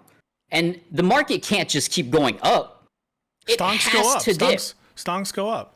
Stonks go up, but they definitely have to occasionally go down. And so it right now could be a healthy dip. It could go a little lower. Like, I kind of want a year or a year and a half bear market, and then the last 2 years of Trump's presidency, everything's flying back to all-time highs. Wait, you're saying you want a recession for a year? Not a recession. I want discounts on stocks and crypto. I don't want people to start getting laid off. I don't want them to start losing their jobs. That and will stuff happen like that. if the market goes down such that you're able to, make some kind of... I mean, you're talking about catastrophic levels to where, the market is down more. The comparable dip is COVID, and a lot of people lost their jobs. No, the comparable dip was 9/11. 4%. A comparable dip is, in fact, 2020. COVID was 20%. This is like COVID was 20%. Okay, this is like the fourth, I think yesterday or today was like the fourth biggest dip in the Dow in its history. Yeah, and it definitely needed to be there because the prices of stuff were sky high, and then there's no reason that the stock market should be at all-time highs. While, like I said earlier, Americans should not have been struggling to buy milk and eggs while, so-and-so off Wall Street is making bank off these longs. I don't know if you noticed, but a lot of CEOs happen to get the highest amount they've ever gotten paid during the Biden administration. And I'm not saying that could be effects of the Trump's first administration as well, but I don't think that it's right. So then you're against the Trump tax cuts, right? I don't understand the tax cuts. Are you against them? I can't say that I can't. How can I be against something that I don't understand? I guess that's a good point. Yeah. If I understood them and people could, I could just ask AI, but, that's something I've just never done. I don't really care about stuff that doesn't really concern me. Like, will that tax cut affect me whenever I have to file my taxes is what I'm worried about. I don't think I'm rich enough to worry about it. Well, you just said that you would care if there are policies that are like disproportionately helping rich people. And I'm telling you that, and you can look it up, that these tax cuts that Trump is proposing disproportionately help rich people and large corporations. And that's what they always say. I mean, he said the same thing about Hillary Clinton. They keep that. She's the one that, uses the same tax cuts. They're all using the tax cuts. Rich people do that. I don't think. Okay, one stance that I do have. I don't think that our answer to solving all economic problems and stuff like that is to completely tax the rich. They're the ones that essentially make the jobs. So if you tax the rich, and which you can, I think they'll just end up passing it on to us. If they make the They'll jobs, pass that tax. if they make the jobs, why do you have a problem with them making so much money under Biden? If your position is that they make the jobs. Say that part about Biden. It doesn't matter if it's under Trump or Biden for me. You said that why come all these billionaires made so much money under Biden as though that were a bad thing, but it sounds like you're saying that if they make the jobs, they should be making all that money. And so what was your problem in raising that issue of wealth disparity when it came to Biden? If it sounds like you're okay with it in principle. I also said that might be some of the effects of Trump's first presidency. I'm not saying that these CEOs shouldn't be making bank, but if they're going to be making bank and stocks are going to be at an all-time high, Americans should not be struggling at the same time to pay for, rent. Okay, if stocks go down like this, real Americans are going to struggle. People aren't going to be able to retire when they want. People are going to get laid off. They're down a lot. Zoom out. We lost a year's worth of gains in 2 days. Yeah, a year's worth of sham game, fake bull market. I don't know how to explain it to you. Did you feel like during the last year of Biden's presidency, with everything going on, that everything should have been at an all-time high? I don't know what that means. Should have been? What do you mean by should have been? Should stocks have been at an all-time high during last? I don't know what you mean by Trump's, should have. What do you mean by should have? Should they have been at an all-time high? I don't know what you mean by should have. Do you mean, does it make sense? Yeah. Does it make sense for the stock market and the S&P 500 to be at all-time highs while everyone's struggling? I think that people were struggling with the price of goods, and with the price level, but I don't think that everyone was quote unquote struggling. Their unemployment was at historic lows. We were growing at a healthy rate. We were seeing real growth in real wages. And so, yeah, people were pissed about the price level, but I disagree with that. We weren't in a recession. I disagree. We were in a period of growth. You're saying that things were fine. I don't think I'm not that they saying things were were fine. I'm saying we weren't in a period of economic contraction. We were in a period of growth, and the metrics were healthy. And yes, people had some legitimate grievances. The price level was something that people were incredibly sensitive to and that they hated. And so that's one of the things that they, obviously cared about a lot. But it's not the case that we were in a situation where the other normal metrics of a healthy economy were like out of whack. We had a soft landing. Things seem pretty healthy. Things seem like they're getting pretty healthy to me. Right the now? Prices are going down. Yes, prices are going down. Okay, the stock market is down. Yes. So is the price of eggs, orange juice, and milk. Basic groceries are down. Gas is going down. There's even houses on the market. Energy is going down right now because they're predicting a recession. No, that's because you say that they're predicting a recession. That's okay. So they're predicting a recession, so they're automatically lowering the price of energy. Well, because people ahead of time. People are expecting cutbacks in certain areas. So, for example, in travel, vacations. So one of the indicators of incoming recessions often are fuel prices. There was a time, in fact, during COVID where, now obviously very different situation, where the price of like energy got incredibly low because of the economic impacts of the pandemic. And so it's not the case that just because prices are going down in particular areas, by the way, you're pointing to the most volatile prices, food and energy. That's not representative of core inflation. And tariffs are going to increase inflation. The chairman of the Federal Reserve warned and said the inflation brought about by tariffs is going to be persistent inflation. And so inflation was coming down, and we were actually doing interest rate cuts under Biden because our inflation had gotten so low. We were actually doing rate cuts under Biden. But now the chairman is not committing to further rate cuts because the fear is inflation is going to go up. Inflation is going to go up because of the tariffs. And so that's a big problem. We'll see. All I know is the price of everything for Biden's 4 years went up. Regular goods at the store, all groceries went up. The price of everything went up. I know because I go to the store. And now I'm not saying prices went all the way down, but they are getting better. I used to have to pay $6.69 for a gallon of milk. I went to the store like yesterday. It's about $5.97. Okay. I try to pay attention to the price of eggs, milk, the basics, and that's because I have to pay for them. Things are getting slightly better, at least from what I can tell of the first. Based on your purchase quarter. of milk, we're only in Q1. Car prices are going down too. You understand that Trump has just put a 25% tariff on all auto related that purchases, are not right? that are not made in America. There's still a good amount of cars. I'm saying not a lot, but I drive a Toyota that's made in San Antonio, the price of cars Texas. is about to skyrocket. We'll see. Yeah, people are buying cars right now. We're about to find out. Yeah. If the price, but like you're saying that like the price isn't already up. I should not have to pay $100,000 for a truck in the first place that's made in Mexico. I thought the point of outsourcing this stuff was to make it cheaper. Ford F-150s, Dodge Rams, they're all coming out of Mexico at a baseline of like $80K or $100K. And you're telling me that because we make them in Mexico, like they're going to be cheap. And now that they're not going to be made in Mexico, the price is going to go through the roof. We'll see. Because the thing is, my Toyota Tundra that's made in San Antonio, Texas, only costs $50,000.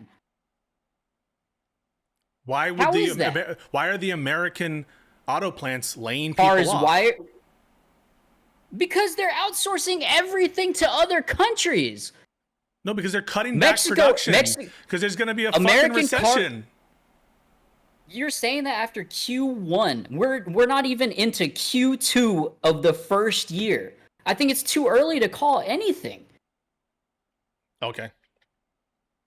But That's you said, just, but, I mean, and this is what's disturbing, right? we will definitely come back to this. I want to Yeah, be like a perfect. regular on your show. We can 100%. argue like and debate. Yeah, because 100 you're civil too. trillion%. Like, But wait, I just want to yeah, say, like, it's astounding to me because you literally said, even if Trump causes a recession, you're not going to abandon the guy. not. I look. You see my guy LeBron up there with the 5 rings. I won't abandon LeBron. I won't abandon Trump either, bro. 4. That's what I thought. 5 this year. 5 this year. Are you a Doncic 5 fan? this year. Are you a Luka fan? Nah. You're not a Luka fan? I am. No. Okay. If I wasn't a LeBron, if I wasn't like a diehard LeBron fan, I would be a Dallas Mavericks fan. That's like where I went to college and everything. All right, I'm going to push you a little bit hard right now, and I don't want you to take it any kind of way, all right? No, you're good. Go ahead, man. Like I said. You're fucking insane. You just said that if Trump causes a recession, you're not going to abandon him. What would it take for you to abandon him? You're in a cult. I don't know, man. I am. Why are you in a cult?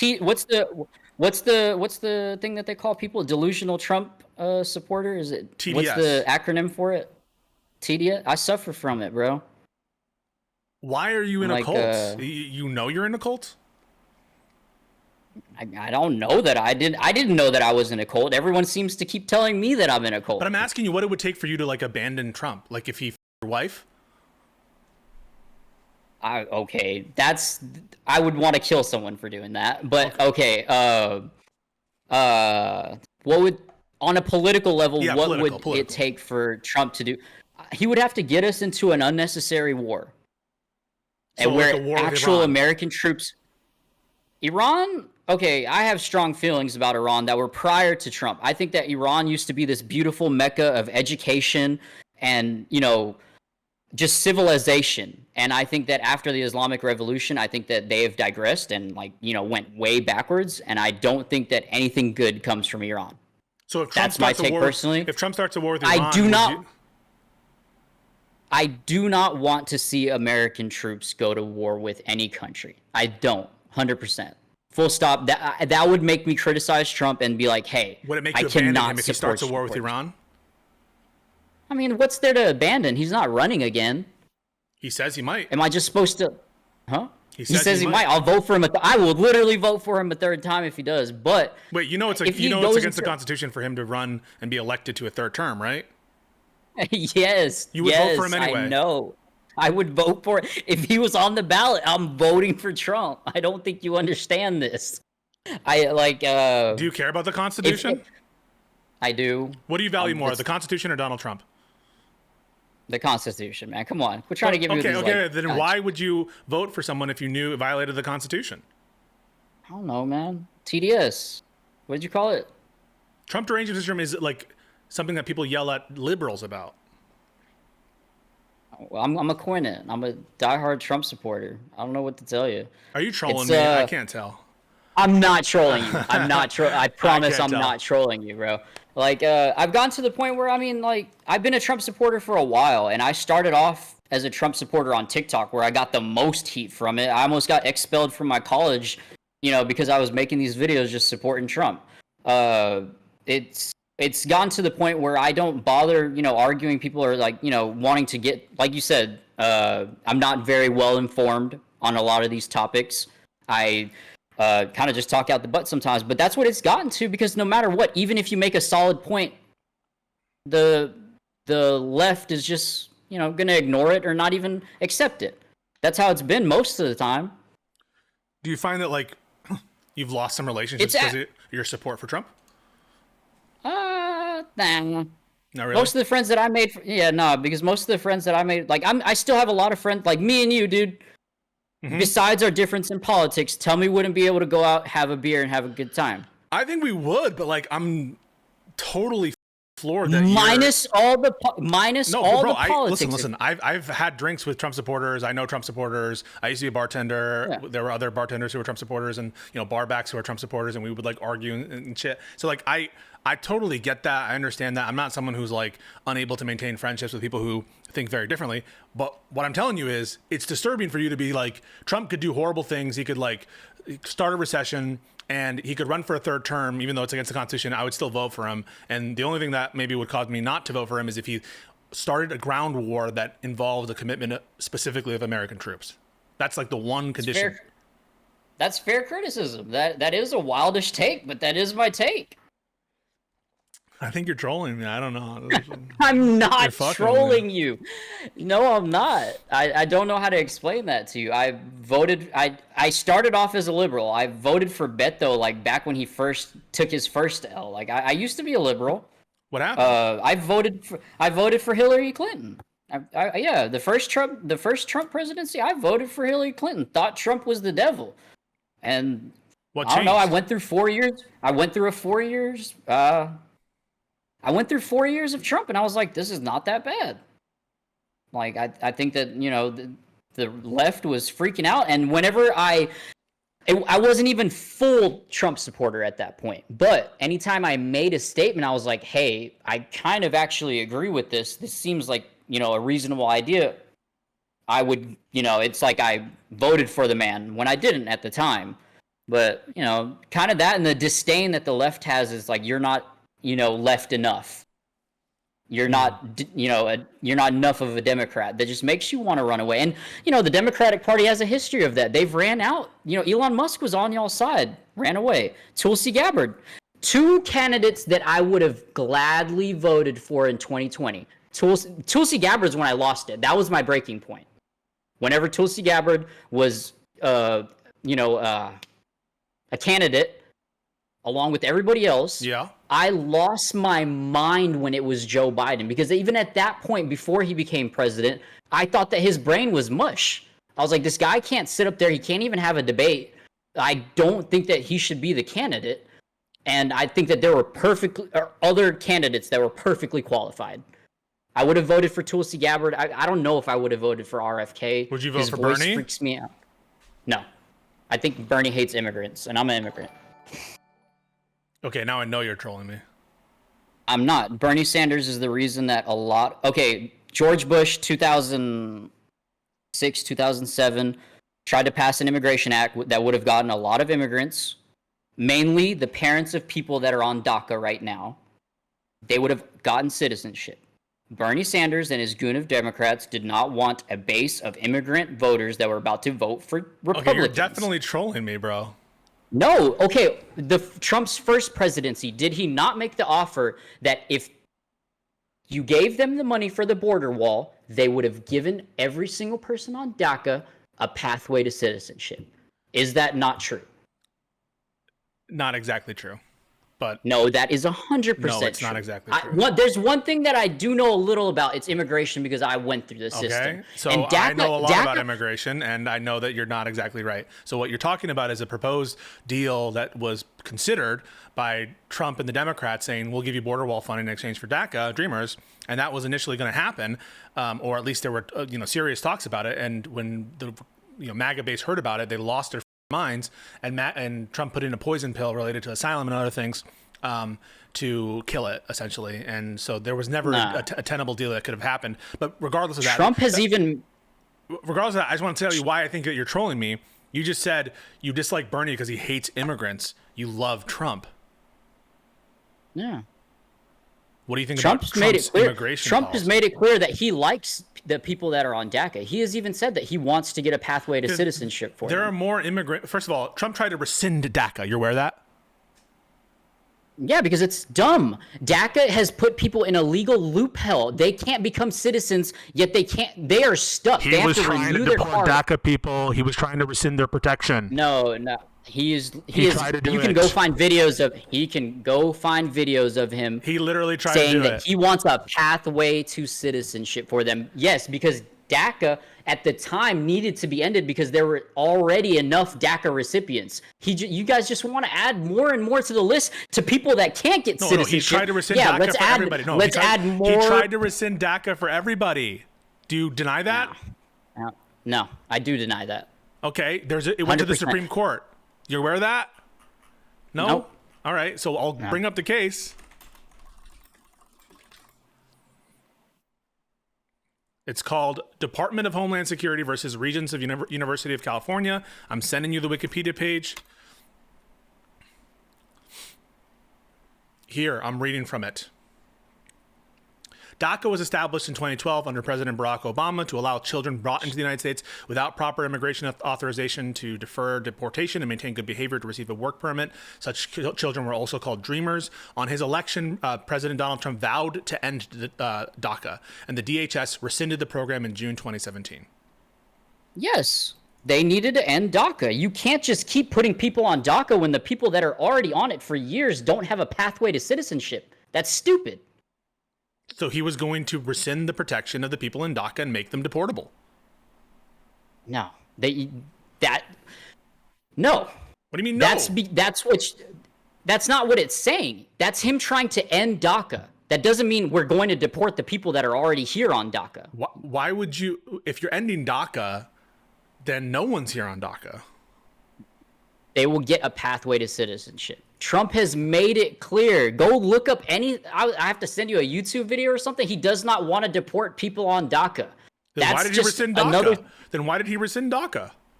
Because it needed to be stopped. You can't keep allowing people to get here on DACA. We need to figure it out first. First of all, there was a cutoff over when you could join DACA. So just to be clear.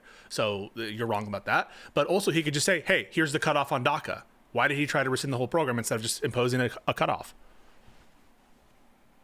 Because he rescinded that does not mean that he's deporting them.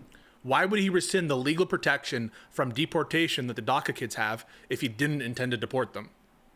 Because DACA has created a legal loophole nightmare hell for people that are on it. I have friends that are on it. It's a struggle. You have to get your shit renewed every single year. Yeah, and it takes a while. There's a backlog. You usually sometimes don't get it on time. DACA or off DACA? With a pathway to citizenship, you do not want to be on DACA. On DACA or off DACA? That is on the table. That was on the table last year with Trump could have gotten it if he wanted it. Why didn't he have a clean DACA?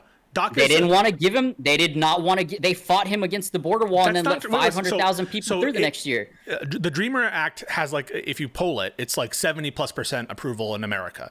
Americans support the Dreamers, like you do, right? They support the notion that the people who are already here, up to a cutoff, should be allowed to get a pathway to citizenship. That's widely supported by the American people. The Democrats support a clean Dreamers Act. Why didn't Trump put it into place?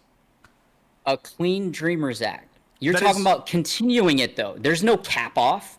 If you allow it to stay open, then more people can apply for it. If Trump wanted to have a cutoff for the Dreamers Act and say up to a certain date if you had come in here, he could have got that through Congress and made that into law. The Democrats support that. All they had to do was give up the border wall money. No, that's not all they had to give up. It would have been a clean deal. Trump is a deal maker. All you had to do was give up the money for the border wall because they didn't want to give up the money for the wall. Do you think the Democrats don't support the Dreamers?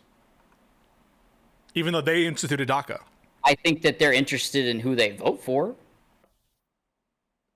Like, who would they vote for? I think I think that the way that they look at them as a pawn, who's going to get these people citizenship is how we're going to sway some of these voters. Not DACA recipients themselves, but other people. I really can't tell if you're trolling. I mean, like, you're really arguing that... Take it however you want. I'm taking it that it's a troll because Trump tried to get rid of DACA. He had a pathway for citizenship. He did. We can look that up. That is on the internet. And there's a video of him saying that he wants to get citizenship for DACA recipients. Yeah, but he says a lot, right? He says that he wanted to staple a green card to every single, college diploma. He said that he wants to, protect Medicaid. They're just words. Yeah. They're not backed by anything. Our immigration system is so broken that I don't think that there is a fixing it. They have to get rid of it and then rebuild it or like recreate something new. Do you support Trump's immigration policy? Right now, yeah. I think that there is no immigration policy. It's just walk in if you can get in. Okay. I'm honestly floored. I don't know what this is. I don't know, man. You asked me if I wanted a debate. I was like, sure. It's not really a debate. Not really, yeah. I mean, you're right about that. I don't know what it is. It's I'm kind of having I'm an just here. existential moment right now. I want you to have me on more often too. I like talking about things. You can get into the mind of a MAGA Republican, I guess, but one with, I don't know, someone that's just genuinely himself. I try not to, just be a script. Yeah. So if Trump starts a war, you won't support him anymore, right? With American ground troops. Like, yes, if I have buddies that are in the reserves right now. If they get called up and they have to go out, to active duty, yes, I will be pissed. I would probably be mad. If he fucks up the economy, though, you won't abandon him. It depends on what you mean by mess up the economy. If you mean like, Bitcoin being down 30%, I don't really care about that. Now, if the S&P crashes 80% and Bitcoin's at 20K, I might be like, okay, we might want to take a look at what he's got going on, because this might just, be the end of our country. Then, okay, I'll give you that. But like a market, what you guys are calling, the biggest crash in a really long time, it's happened a couple times. If unemployment rises to like 9-10%, would you abandon Trump?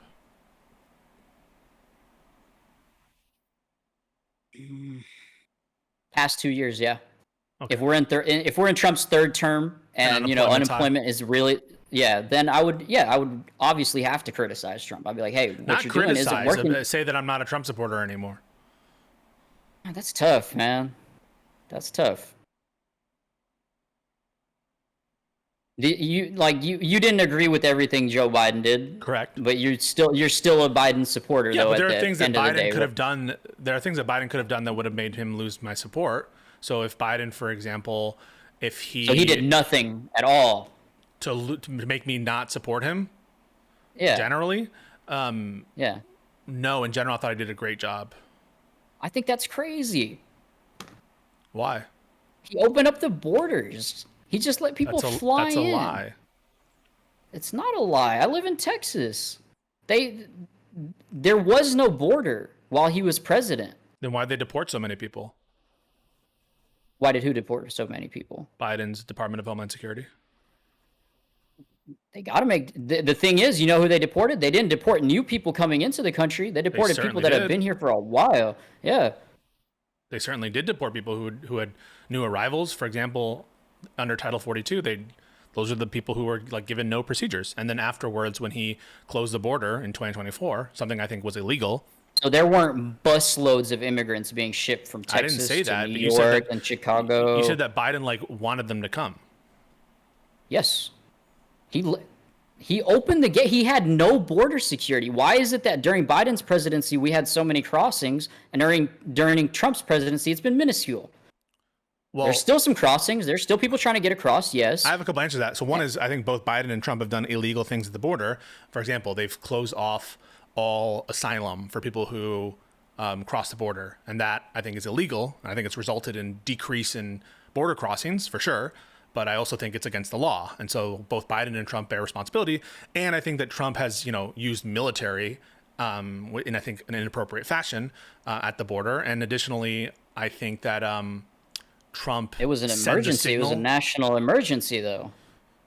Yeah, but I don't think that necessarily justifies, deploying every single, asset that you have to address that issue. I think that the military should not have been used in that context.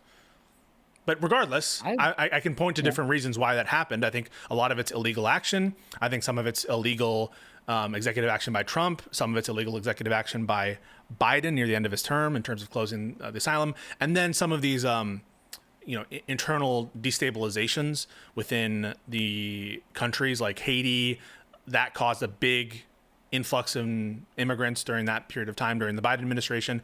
And the labor market now in the United States is not as appealing as it was beforehand. And so you're seeing less people trying to cross. But also, you're right, Trump has a reputation of being punitive. So for example, the fact that he's mistreating people and not giving them their full rights is probably dissuading people. But again, that's premised on corruption and illegal action. And so that's my answer to that.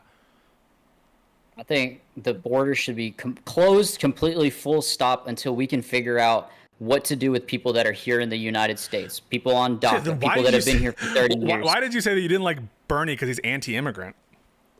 Because he is. but the policies. He may not seem like it, but he hates them. But the policies that you're promoting seem a lot more anti-immigrant than the policies that Bernie supports. No, I'm saying the immigration from, I don't know, 10, 15, 20 years ago is not the same immigration that's going on right now. I think, look, I'm for immigration legally, and I'll even admit to a certain degree that a certain amount of illegal immigration is even healthy. You think it's healthy to have people break the law? Yes. Okay, you're trolling. Yes. You're a great troll. No, listen. I'm not trolling. You're definitely trolling. Oh my God. Listen to me. Listen to what I'm saying. No, I think that there is a healthy amount of even illegal immigration. But when you just open the door and it's like, hey, if you can make it come through, that screws every single immigrant that's been standing in line waiting for their citizenship here in the States. That's what happens. Take care of what's at home first before you start letting people in. You really just wasted 2 hours of my time. No, I didn't. People have been on DACA since like 2012, 8? Why don't they have a pathway to citizenship That's yet? what I'm saying, though. But why didn't Trump do it? Because why doesn't he do it now? Why didn't Biden do it? Why didn't he do it? Biden didn't have the votes. Trump does have that. Yeah, he could if he wanted to. We'll see. And okay, I do think that. I think that at the end of his presidency, and you can ask a couple of my friends, I told them at the end of the presidency, I think he's just going to have a big old you and give people citizenship. Not like just straight up. Are you crazy? Illegal immigrants. I don't think I'm crazy. I think that the last year of his presidency, he's going to open up a legal pathway to citizenship that even Democrats will not be able to reject under any circumstances. That's just my prediction that he will do that in his last year as a big. Okay. Hey, bro, great convo. I mean, you're either one of the best trollers in the game. You follow me on Twitter. If I was a troll, you'd know. You I'm not good at trolling. That you've trolled me before on Twitter. But as a Republican, like I'm trolling you as a Republican. I'm not a Democrat. I don't know how else to. I'm not a liberal. Though. Okay. I am not. Okay. I'm a Trump supporter. Got it. I vote red. In the last 2 elections, the 20, whatever the election was with Hillary Clinton, that is the last time that I voted fully Democrat. Got it. Hey. And before that, I wasn't even old enough to vote. So. Any final questions for me? Any thoughts? You gonna have me back on here, bro? I don't know. I'd have to know if you're not trolling. And I think that you can look into me, man. You can look into me. I promise I'm not trolling. Okay. All right. I'll look into you. Like, Scout's honor. Okay. Hey, brother. If you're not trolling, great convo. LeBron, it looks like they're picking it up, right? I mean, are they gonna go for a championship run? Hey, they might. They had a great game against the Warriors yesterday. They didn't win, but Luka was kind of having an off night, so yeah, we'll see. But that was a wild trade. That was probably one of the craziest trades in NBA history. So the Mavs, we'll see, though. I mean, probably kicking themselves. The Mavs. Yeah, but if Kyrie wasn't injured, it would be a completely different story because I still feel like they're good and they have a good squad. Yeah, oh yeah, love Kyrie. He's kind of a flat earther weirdo, though. This just adds to the you probably think I'm a troll. Why? Because you like Kyrie? Because No, they're non-troll. I mean, he's probably has some of the best handles in history, right? But he's a great player. He's a magician. I didn't like him for the Celtics, though. I'm a Celtics fan. He kind of was. That was the first team that I went for when I first came to America. That was the first basketball game that I ever been to was a Celtics game. Whenever they had Kevin Garnett, Paul Pierce, Ray Allen, whenever like the Lakers and Celtics. We might get that rivalry back. That's the crazy thing. You're a Celtics fan. You've had it good. Yeah. Yeah, you've had it good. That's good shit. No, did you just real quick? Are you an immigrant? Yeah. So you were born in India? I'm at Johannesburg, South Africa. South Africa. So are you Indian and South African? Yeah. I mean, yeah, my parents are Indian. They left South Africa. I mean, they left India like right as soon as the apartheid ended, 1994.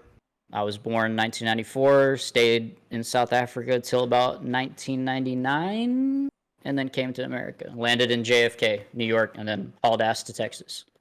And you've been in Texas for a while now? Yeah. Oh, yeah. Hell yeah. Basically my entire life. Well, awesome, man. Hey, good talking to you. I feel like we covered some good ground. And, yeah, we'll see if there's an opportunity in the future. For sure, man. Thanks for All having right, me on. brother. Later. Later.